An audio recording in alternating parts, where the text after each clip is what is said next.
Aupa, Leon, entzuten da?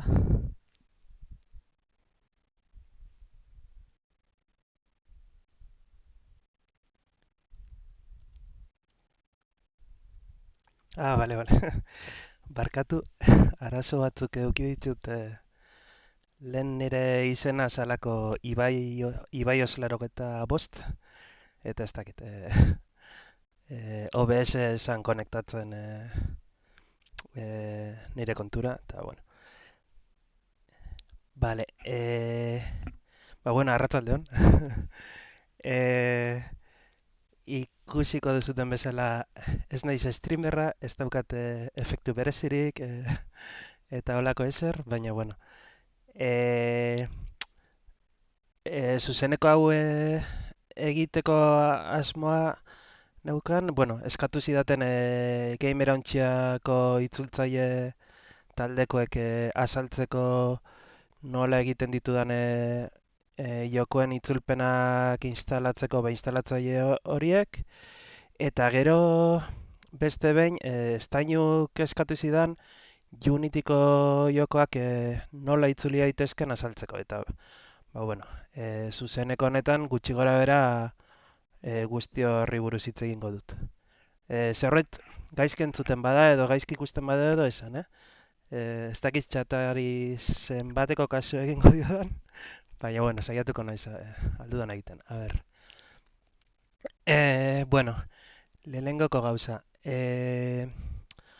Pixka bat, itzulpenak egiten edo ibili direnek jakingo dute, begira ibili direnek behintzat, batzutan, joko batzutan, adibidez Oldboyen kasua hori da, itzulpena egiteko, ba, bertan fitxategien artean modu errez bat aurkitzen dela, ba, igual, kasu honetan adibidez, ba, hizkuntza bakoitzak dauka bere CSV fitxategi bat, ba, euskarazkoaren kasuan egin behar zan esan hori bikoiztu, eta bertan itzulpena egin, eta ikurrinarentzako eta beste gauza batzuentzako ba, fitxategi batzuk sortu.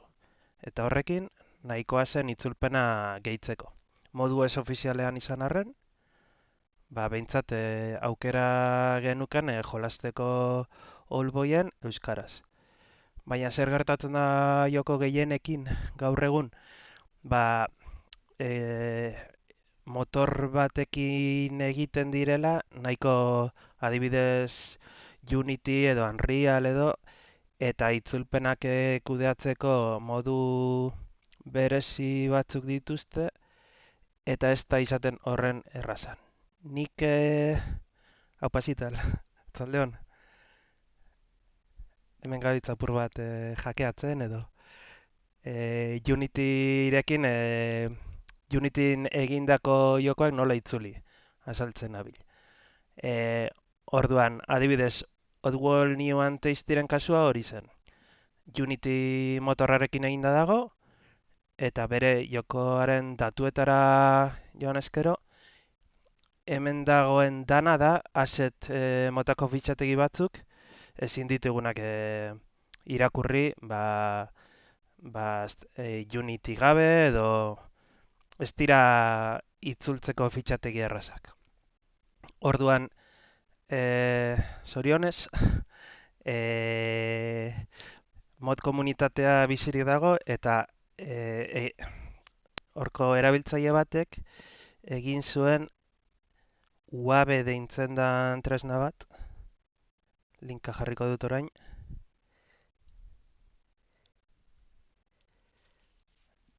e, eta software horrekin egin daitekeena da asset fitxategi hauek ireki, bertan dagoena lortu, eta gero adibidez itzulpena egiten dugunean berriro ere igo. Orduan, hori da modu on bat, ba, itzulpen bat gehitzeko joko mota hauei, ba, modu ez ofizialean. Zoritxarrez modu ofizialean itzulpenak egitea oso zaila da. Orduan, erakutsiko dizuet adibidez kasu hau. Hau da UAB, ez da beste munduko aplikazio bat, baina bueno. Eta hemen nik egin dezakedana da ireki assets horietako bat. Normalean hemen daude ehundaka assets fitxategi egoten dira, baina normalean resources.assets honetan egoten da garrantzitsuena edo behintzat itzulpenak nik normalean beti hemen aurkitzen ditut. Eta orduan, irekiko dugu assets fitxategi hau.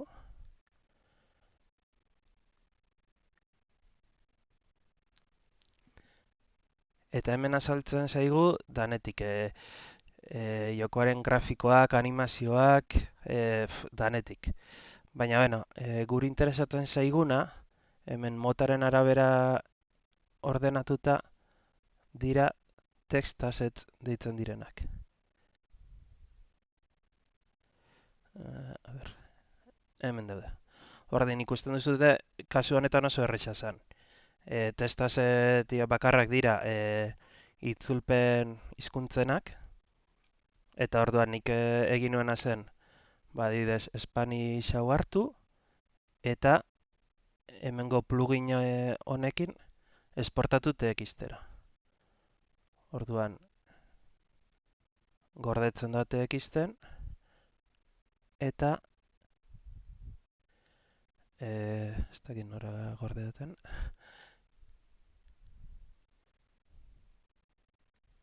Eta hemen dago fitxategia editatu ahal izateko.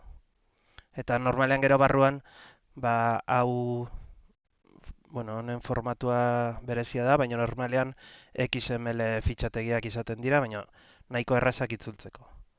Orduan, zoritxarrez, hizkuntza berri bat gehitzea bai zaila izaten denez, nik egiten dudana da ordezkatu hizkuntza bat. Eta instalatzailearen bitartez, galdetzen dut zen nahi duzu ordezkatzea gaztelera edo frantsesa, ze hori izaten da normalean defektuz Euskal Herria mintzat agertzen zaizkigun hizkuntzak hori direz. Eta orduan egiten dudana da, hemengo testuak itzuli. Eta itzulpena bukatzen dudanean, gero tresna berdinarekin izango zen aukeratu ordezkatu nahi duzun fitxategia, plugins, import, eta aukeratu TXT-a. Eta horrekin, ja hemen itzulpena ordezkatut egongo zen. Gero, orduan, behin itzulpena haupa jargi, haupa leharrategi, eta haupa etorri diren danak. Zertan horien? Bai. Gero hemen egin dezakegu gorde.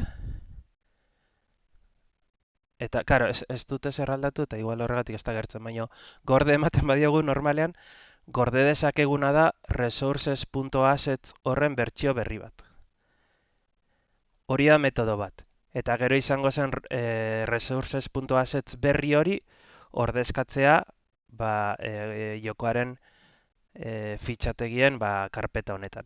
Baina zer dauka horrek txarra? Resources.assets honek, bueno, hau igual ez da erraldoia, baina izan ditzake mega pila bat, eta gainera hemen barruan egongo dira animazioak, grafikoak, eta segurenik legalki horrelako fitxategi bat partekatzea ez da izango oso ona. Orduan,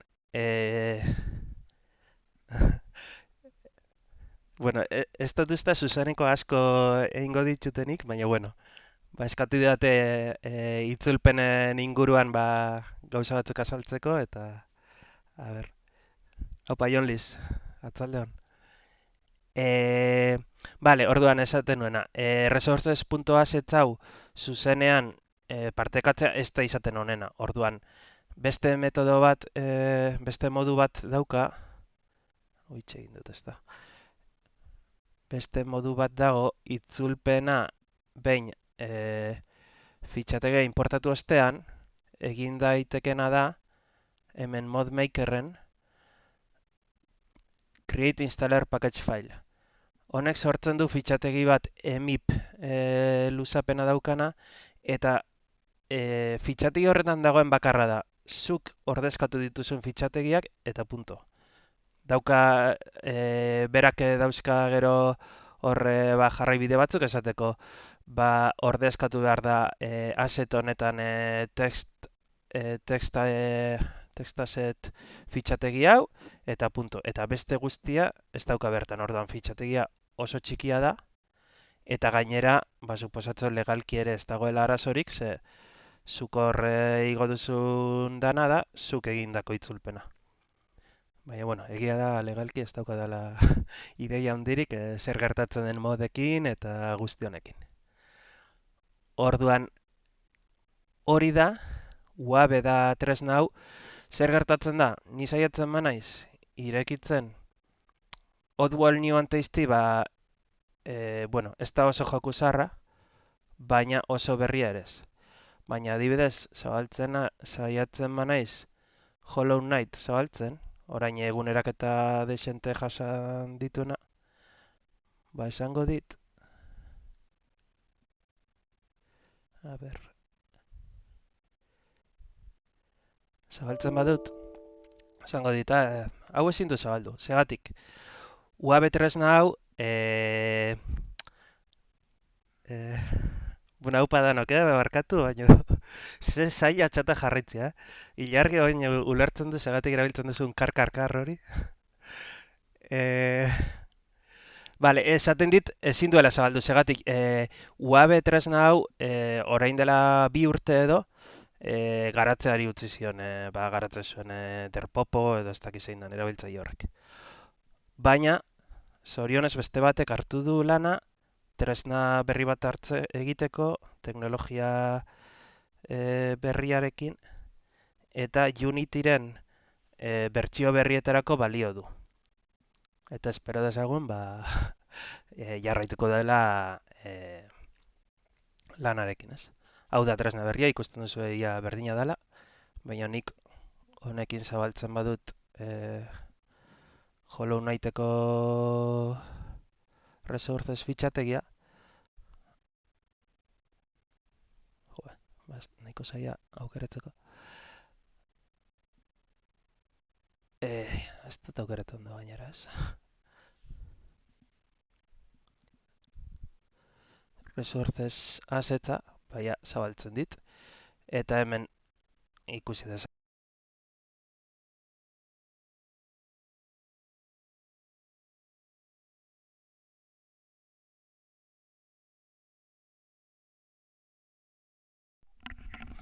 Jo, entzuten da? Ez dakizagatik kaskoaren mikrofonoa itzali egiten zai batzutan. Entzuten da, ezta? Bale, bale. E, esaten nuena, hori, orain, UAB, hau da, UAB Abalonia deitzen da honekin, e, Unityren bertsio berrietan egindako jokoak ere, itzuli daitezke. Esan barren, bale, orduan esan dut, hauek sortzen dutena da EMIP izeneko fitxategi bat, gero aplikatu daitekela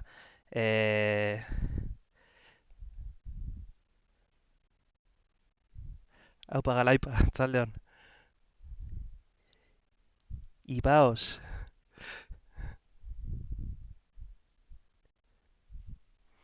Ez du dezagutzen, ez dakit.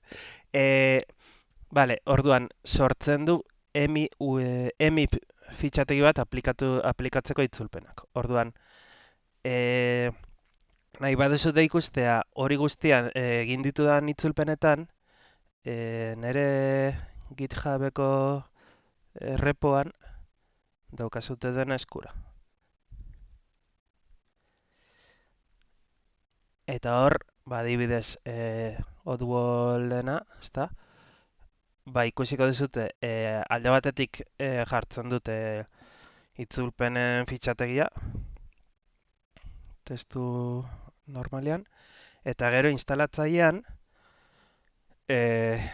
hemen daukagu benetako itzulpena, bi hizkuntzak ordezkatzekoa, gaztelera ordezkatzekoa eta frantsesa ordezkatzekoa, eta ikusten duzute daukala bakarrik 49,7 kilobyte.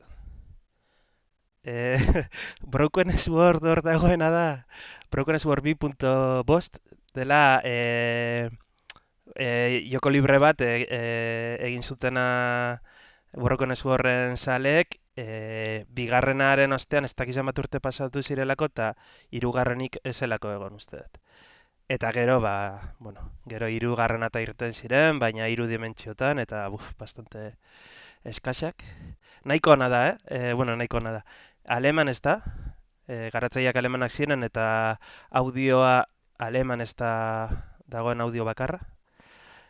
Eta itzuli nuen, baina ez dakit ze egoeratan dagoen, ez dago guztiz itzulita. Nahi badut zute, begiratu.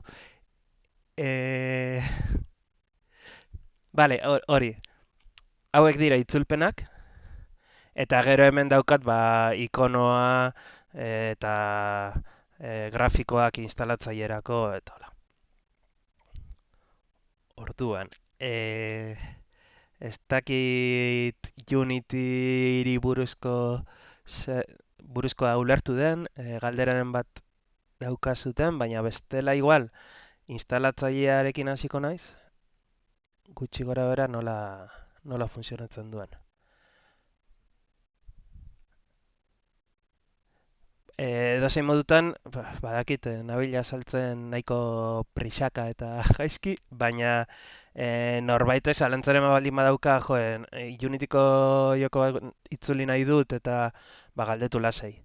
Nik besterik ez dakit, badakit, Unreal Engineekin ere edukitzen dituela assets beharren dauka pack batzuk, eta badakit, badagoela softwareren bat hori deskonprimitzeko, baina egin dudan proba bakarrean, ez nuen ezer lortu, eta oraingoz utzita daukat.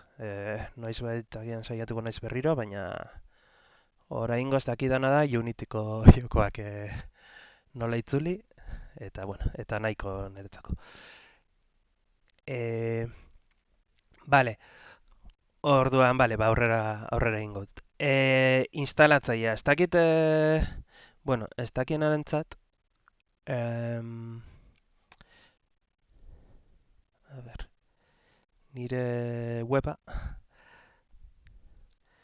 hau da, eta hemen dauzkat hori, itzulitako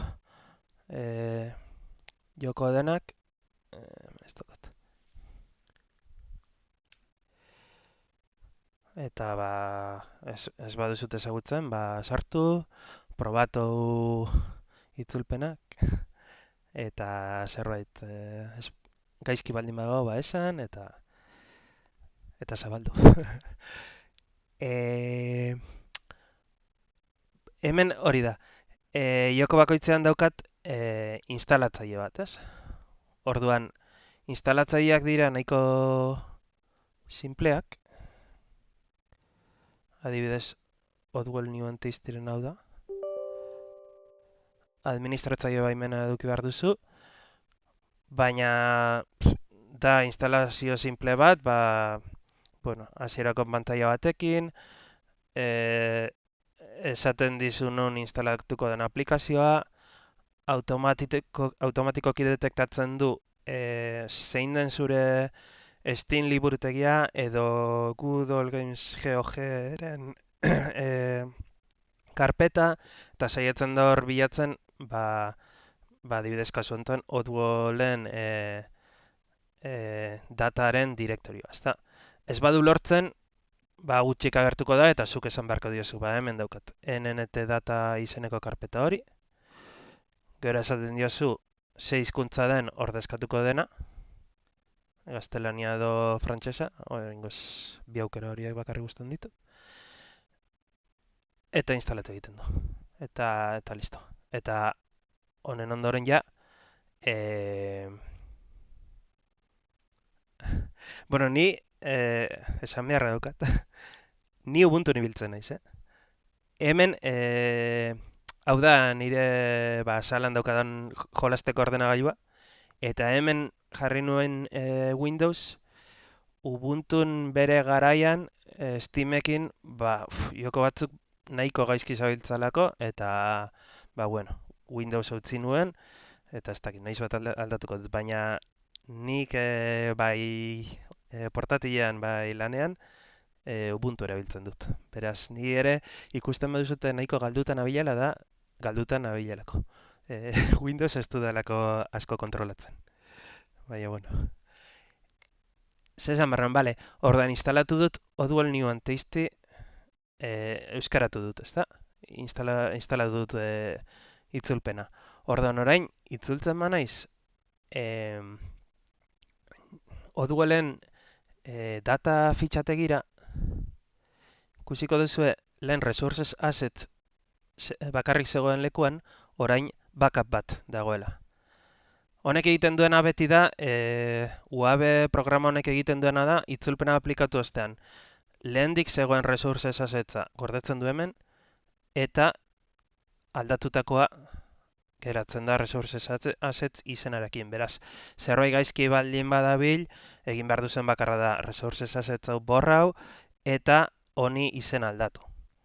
Eta bueno, eta Steam bidez baldin badukazute, ba, restore game files edo lako aukera batekin, ba, jazta, ez dago arazorik. UABa, Stabil Linuxen UAB lelena, Wine erabilita, Wine edo badabil. Eta UABa Balonia, ofizialki dabil dauka bertsioa, bai Windowserako, bai Linuxerako. Gertatzen dena da, nik orain EMI horiek erabiltzeko, EMI pakete horiek sortzeko, azkenean UABa software hau oso berria da. Eta dabiltza zela da, dabiltza gauzak gehitzen poliki-poliki. Eta orduan EMIPak erabiltzeko aukera dauka bakarrik oraindikan alfa edo, bueno, nightly bertsioetan. Eta nightly bertsio horiek Windowserako bakarrik, nik behintzat Windowserako bakarrik aurkitu ditut. Urrekoko bertsioa ataratzen duenean, ja Linuxerakoa erabilialko da arazo gabe. Baina bai, bietarako dago. Baina hori, UAB zarra ere, Winerekin inongo arazorik gabe, nik behintzat erabili dut inongo arazorik gabe.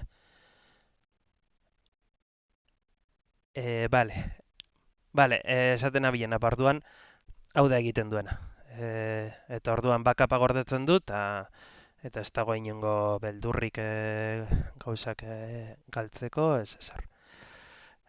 Instalatzaia, bale. Instalatzaia. Bueno, ikusi duzu ze itxura daukan, eta hau sortzeko erabiltzen dudan softwarea da InnoSetup. Dala oso software erabilia Windowsen instalatzaileak sortzeko. Hemen adibidez daukat Allboy euskaratzeko instalazioaren kodea. Hemen gauza asko ikusten dira, baina zuk instalatzaile bat egin dezakezu Wizarda erabilita, eta galdetzen dizu, zein da aplikazioaren izena, gauza batzu galdetzen dizkizu, eta nahiko errez egin daiteke olako instalatzaile oinarrizko bat. Zer gertatzen da? Nik nahi nituen gauza batzuk zirela, adibidez, hori, Steamen liburutegian non dagoen aurkitzea, edo InnoSetupek beti dauzka instalatzaileak pantalla fijo batzuk. Lehena da ongi etorriko pantalla, galdetzen dizuna nora instalatu behar diren gauzak, laburpena, instalazioaren laburpena, eta ez dakit besteren bat. Eta nik nahi nuen adibidez, lehen azaldu dizuedan hori ez, beste pantalla bat jartzea aukeratzeko 6 hizkuntza ordezkatuko den, ezta? Eta hori da pantalla berri bat. Orduan, horrelako gauzak egiteko bai, apurtxo bat programatu egin behar da. Hau igual izango da nahiko tostoia edo, baina gutxi gorara gainetik azalduko dut zer daukan, ez?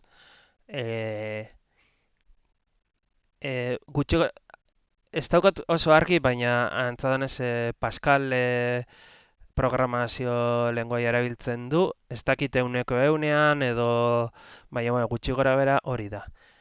E, Hemengo sekzio honetan definitzen dire e, aplikazioaren datuak, bai izena, ze bertsio den, garatzailea, ikonoa, instalatzailearena, eta hau adibidez, my app image hau da, e, hemen agertzen den irudi hau. Gero, hau bai da oso garrantzitsua app ID hau, izan behar da aplikazio bakoitzeko bakarra. Orduan, ezin duzu beste instalatzaile bat hartu eta copy-paste bat egin. Egin behar duzuna da, behintzat hemen, berak dauka tresna bat, dela generate GUID, eta berak sortzen dizu kodea. Eta ez dakizegatik, baina hemen bi giltza joan behar dira. Baina, bueno. Hori bai da oso garrantzitsua. Besteak dira oso gauza normalak eta wizardarekin sortuko dizkizun gauzak. Olako konfigurazioak. Eta, alde batetik, hizkuntzak. Inosetup euskarara itzulita dago, baina itzuli zuena zen, bueno, librezalen aritu direnak ezagutuko dute, garbizale bat, ba ez dakit esaten duena, fitxategia ez da euskara, nik jarriko dut agiria, ez dakit. Euskaraz aplikazioak erabiltzen dituen batek ezagutuko dituen hitz guztiak aldatu ditu. Eta beti gabiltza borrokan berekin, eta ba bueno, orduan itzulpen ofiziala nik ez nuke hartuko. Horregatik, hemen gehitzen dut hizkuntzetan inosetapen itzulpen moduan erabiltzeko, ba nik gutxi gorara egin dudan itzulpena. Hau ere, repoan hemen daukat. Baski SL hau. Ez dago osorik eta horregatik osatzen dudanean igual saiatuko naiz ofizial egiten inosetapen, baina beno. Oraingoz eskuz gehitzen dut. Bestela, uste dut izena gehitzearekin nahikoa dela. Hizkuntza bat hartzeko. Orduan, languages atal honetan hori da. Hori da, Larreategi. Aramendiara deitzen dio, bai. Baina, bueno, ez gara sartuko hortan. Gero dago, beste atal bat dela files, eta hemen jartzen da zer kopiatu nahi den, instalatzaileak zer kopiatzen nahi duzun. Normalean, honekin nahikoa da. Zuk nahiko duzun bakarra izango da fitxategi batzuk kopiatzea direktorio jakin batzutan. Orduan, hau da instalatzaileak duen gauzarik garrantzitsuena. Gero ja hemen daude flagak, nola lortu, nola esan ze direktoriotara bidali, ez dakiz, ez dira orain azaltzeko gauza erresak eta segurenik gainera hemen nik egin dudana ez du inor nahiko, bueno, segun, igual bai. Baina hau azaltza nahi duena ba, galdetzeko niri eta salduko diot beste baten. Baina ideia da hori, hemen atal honetan zu jartzen duzula ba, ze fitxategi nahi duzun instalazioan ze lekutara joan dadin, ez? Hau, bada espadabe argitzen dut. Ikusten ari garen fitxategi hau, bueno, hau ulboiena da, ikusten ari garen fitxategi hau da. Eta orduan, filesen dauden EUCSV eta horiek guztiak badira leku honetan Adibidez, karpeta bat gore igota, hemen dago EUCSV. Gero Translation CSV, beraz, dana egon behar da, ba, hemen esaten diozuen lekuan, baina, bueno, normala den bezala. Orduan, hauek dira kopiatuko diren fitxategiak. Eta gero dago beste atal bat kode, eta hemen ba, egin daitezke ba, ja, ba, programazioa. Adibidez, ba, nik hemen daukat hori, ba, Steamen liburutegia non dagoen bilatzen dut. Steamen konfigurazio fitxategia irekitzen dut, eta lerroz lerro noa irakurtzen, ba, paza bilatu arte. Hau, bueno, kostasi zitzaidan apur bat, baina jendeak gutxi gora bera inoz eta pasko erabiltzen da. Orduan, Googleen bilaketa bat egiten baduzu, beti aurkituko duzu zerbait antzekoa. Eta horrela joan naiz egiten, seguro errore pila bat dauzkala, baina bueno, gutxi gorera funtzionatzen du, eta nahiko. Eta hori, hemen egiten dute Steamen pazak bilatu jokoarentzat, konsideratu nuen ere bai, ba, agian ari zarela jolasten Linuxen baina Winekin eta olako gauza batzuk dauzkat, ba, igual nahiko sobran daudenak batzuentzat, baina, bueno, GeoGerekin berdina, e, eta hemen bakoitzan zeuden gauzak, ez, ba, GeoG Galaxy eduki dezakezu edo zuzenean instalatu Galaxy gabe, eta gutxi gora probatuta dauzkat, baina ba, igual ez da egongo ondo. Eta Allboyen kasuan, ez denez Unityko itzulpen bat, ba, ez dauka beste munduko ezer igual. Hemen, Initialize Wizard honetan, hemen definitzen duzu instalatzaileak pantalla berriren bat eduki behar duela erabakitzen baduzu, ba, pantalla berri hori hemen definitu behar duzu. Hemen Game Data Dir Page sortu dut, eta ba, hemen esaten diot ba, zein dan titulua, zein dan daukan edukia, eta horrelako gauza batzuk. Azaltzeko nahiko zaila hola. Baina, bueno, azten bazarete begira kodea apur bat, eta ez dut jarri, baina inosetapen weba jarriko dut, eta bertan dauka dokumentazioa, ez da dagoen dokumentazio horik ulerga.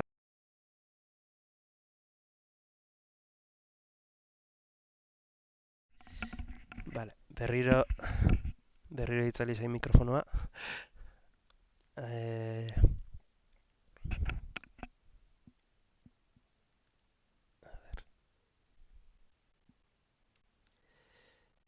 Hau da inosetapen webgunea. Bueno, ez dakiz software librea den, uste dut baiet, baina behintzat ez da ordaindu behar erabiltzeko, uste dut software librea dela gainera. Eta horra saltzen da, ba, pantalla berri bat sortu nahi baduzu, ba, zer egin behar duzun, eta horri begiratuta, eta nik dauzkadan adibideekin, nik uste dut gehiena ulertuko duzuela, eta bestela ba, galdetu lasai, eta listo. Orain egia esan da, hau ez dakit zer den ez. Baina adibidez, hau da Allboyena, baina irekitzen badut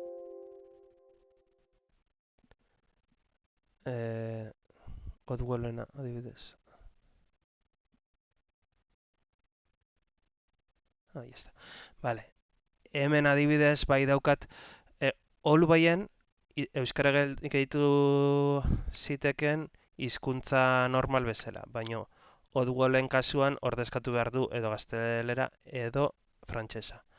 Orduan, beti kopiatzen ditut bi itzulpenak eta gero daukate pantalla batean ba, galdera hori, ez? Zein da ordezkatuko den hizkuntza. Eta hor aukeratu duzunaren arabera, ba, ez dakiz momentutan, baina egiten da emip hori aplikatu hemen. Egiten dena da UAB aplikazioari esan, bale, aplikatu emipa, eta hemen esaten zaio ze hizkuntza aukeratu den. Orduan, hola ikusita, seguro nahiko astuna dela. Baina, bueno, gainera hau azaltzen nabil orain behintzat Maitanek Andromedak itzulpen bat bukatu duelako eta instalatzailea egiteko, eta ulertu nuen arabera nahi dudan bakarra da fitxategi batzuk kopiatzea instalatzailearekin leku batetik bestera. Hori bakarri baldin bada, beste dena da, bueno, nahiko alperriko. Baina, bueno, hemen dago, eta nahi duenarentzat, ikasteko, eta instalatzaileak egiteko modu nahiko erraza da, eta aukera desente dauzka. Bai ditu gauza batzuk, arrai bat egiten baduzu, arrai horretan zerbait sartzeko beti arraiaren luzera onditu behar duzu, eta niri Pascal ez zait asko gustatzen, eta orduan horrekin pixka bat, bueno, borrokan ibili naiz, baina nik orain beti egiten dut copy-paste bat, eta aldatu eh, jokaren datuak, eta listo. Behin egin nuen, eta jazta. Beste gauzatxo bat, irudi hau, lehen azaldu duen, irudi hauek egiteko, bueno, seguro ni baino artista hobeak egongo direla hemendik, baina nik beti egiten dudana da Inkscape erabili, eta daukat ja eginda holako plantilla moduan beti jarriko dudan logoa, eta egiten dudan bakarra da ordezkatu atzeko irudia, bat opatzen dudana interneten, eta jokoaren izenarekin. Eta gero esportatzen dute PNG-ra, eta gero BMP-ra, ze onartzen duen formatu bakarra BMP-a, inozetapek. Eta bastakit, uste dut hori zala dana, ez dakit galdera, tamaino konkretu bat du irudiak. Baietz uste dut. Osea, tamaino konkretu bat du, baina ez dakit nonbait ikusi nuen tamaino hori zela egokia, edo 410, 797. Ez daukot oso argi, hau izan behar den tamaina, hori inosetapen webean jarriko du. Baina ez nago oso zidur. Eta beste kontua da, nik hemen defektuz, defektuz hau da ongietorri pantalla, hau defektuz eskutatuta egoten da. Zuzenean doa beste pantailara. Baina nik nahi nuen irudi hau ikustea eta orduan aktibatu egin dut. Egia da, erabiltzailearentzako hau nahiko sobran dauela, baina, bueno, ze bestela, irudi hau eta dana ikusten den momentu bakarra da bukaeran. Eta nik erakusten nahi nuen. Gauza bat bai, hemen dagoen ikono hau, hemen My App ikonen jartzen dena, hau bai gomendatzen dute sortzea ikono bat dituena gutxienez, bereizmen desberdinetarako, ez? 16x16, 32, 48, 64, eta 256. Eta hau ere egiten dut modu berdinean. Ez da izango igual modurik onena, baina Inkscapen daukat hemen olako plantillatxo bat bezala, jartzen dut horre ikonoa, eta hau esportatzen dut PNG moduan. Eta hemen joaten naiz esaten, bale, 24, ez dakit, noa esportatzen formatu guzti hauetara. Eta behin PNG guzti hauek ditudanean, GIMP erabiltzen dut, uste dut Windowsen ez daukadala instalatuta, baina GIMP erabiltzen dut, eta GIMPen Olako bakoitza, bereizmen bakoitza geruza modura sartuta gorde dezakezu eta sortu iko formatuko fitxategi bat. E, Hori ere ez da bat ere zaila. Eta hau bai eskatzen dutela ba hori gutxienez bereizmen hauetarako edukitzea, ba, gero ondo ikustadien, ba, leku guztietan. Eta hemen ere suposatzen dut, ba, bai, daukatela tamaina hau nahiko fijoa dela, edo baina orain ez naiz gogoratzen. Eta ba ez dakit, ba, galderaren baldin baukazute edo zerbait, ba esan, eta erantzungo dut. Eta bestela hitz egingo dut, eta saiatuko naiz raid bat egiten zit jalera, Drago Bola ikusteko.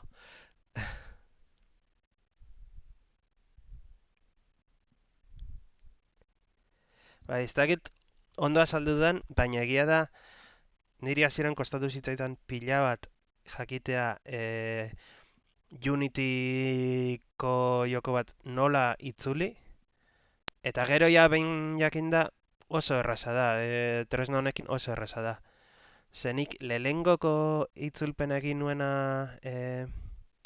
Unityrekin, egin nuen nahiko kasualitatez, non dau?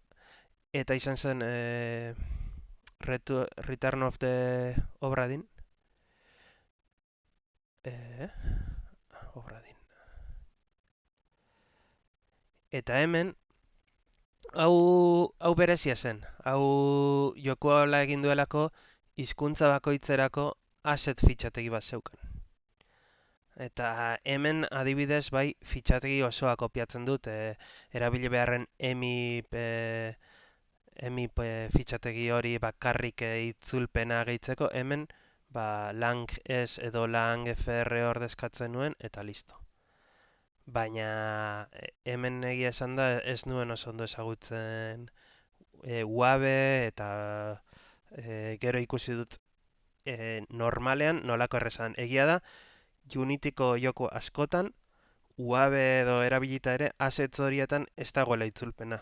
Ez dakit non egongo den, baina joko danak ezin dira horren erraz itzuli.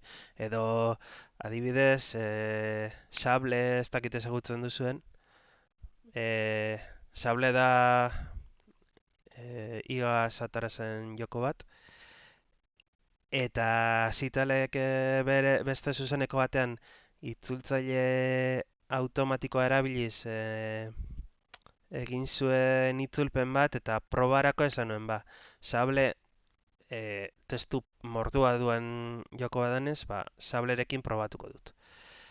Eta sableren kasuan itzultzaile automatikoarekin egin nuen itzulpena eta ordezkatzera joan nintzenean, ba, lortu nuena zen jokoaren atal batzuk elkarrizketak eta bai itzultzea, baina menua eta guzti horiek naiz eta ordezkatu UAB erabilita eta fitxategi ona ordezkatu arren, gero jokoak ez du kasurik egiten. Beraz, ez da euneko eunean funtzionatzen duen zerbait. Beti da probatu eta funtzionatzen badu, ba ondo. Edo beste joku batzutan igual funtzionatzen du ia denak eta boss bat datorrenean, bossaren izena da grafiko bat, ez dakidanan non dagoen, baina ezin dudan ordezkatu. Eta beti daude, honena beti da itzulpenak ofizialki egitea, baina oso zaila da onartzea. Adibidez, ez nuen esan baina Oldboyen ibili nintzen Twitter bidez atzetik, e, garatzaileari ere idatzi nion, eta ez didat erantzun, beraz, esperantza naukan ofizialki gehitzeko, baina badirudi, ba, ez ez. Baina, bueno, ez egingo digu.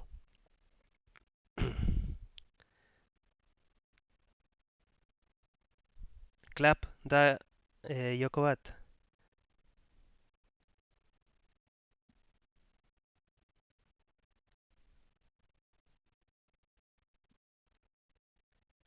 Prodigy, ze ofizialki itzultzeko eskatu zeniten zer?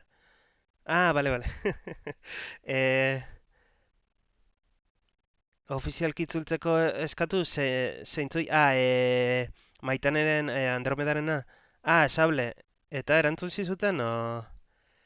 Ba, nik egin nuena zen proba bat, itzulpen automatikoa, eta gauza batzuk egia esan da, inglesatik ez, gazteleratik itzultzaile automatiko bidez, ba, nahiko, nahiko txukun geratzen ziren, baina, beste esaldi batzuk oso gaizki. Bai, oso zaila da, eta orain eskatu dut, eskatu nien itzultzeko, ez dakit ezagutuko duzuen Case and the Wild Mask, da Donkey Kong Countryren estiloko joko bat irten zena orain dela 2 urte izango zen. Eta Twitterren oso erantzun ona eta kontakto pasa zidaten e, banatzailearena, Soedesko edo, eta idatzi nion, ez zidaten erantzun, berriro Twitterren galdetu nion, seguru honekin jarri baina izela kontaktuen, ez dit erantzun, eta gero erantzun zidan, orain lanpetuta da bilela, eta 2 aste barru, bagian begiratu behar duela ea merezi duen itzultzea edo ez, edo lako zerbait. Ez dago esperantza larrei, baina behintzat erantzun egin du. Erantzutea ere izan da oso zaila. Eta horrela gabit. Bueno, ez dakit, orduan hemen utziko dut. Eta, ez dakit, galderaren bat edo baldin badukazut esan, berdin da, Telegrametik edo hau YouTubera igoko dut, hor gera da. Espero dut, lortzen badut grabatzea, uste dut grabatzen da bilela, baina nago oso seguro. Eta hori da, bestela galdetu, eta ez dakit noiz beste zuzenekoren bat egingo dudan. Nire asmoa zen, itzuli dudan jokoak erakustea apur bat, gabonetan, baina azkenean, ezin izan nuen egin, eta ez dakit noiz egingo dudan, baina, bueno, ikusiko dugu. Bai, bale.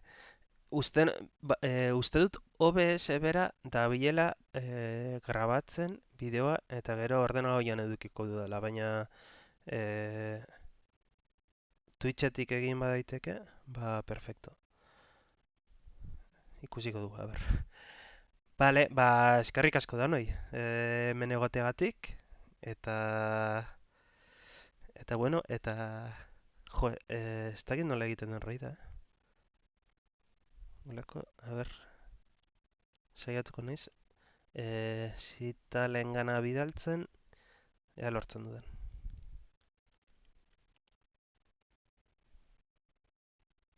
Hori da, gero YouTubeen ikusi edo Twitchen eta listo. E, lortu dut, bale. Eskerrik asko eta hurrengora arte. Bale, agur.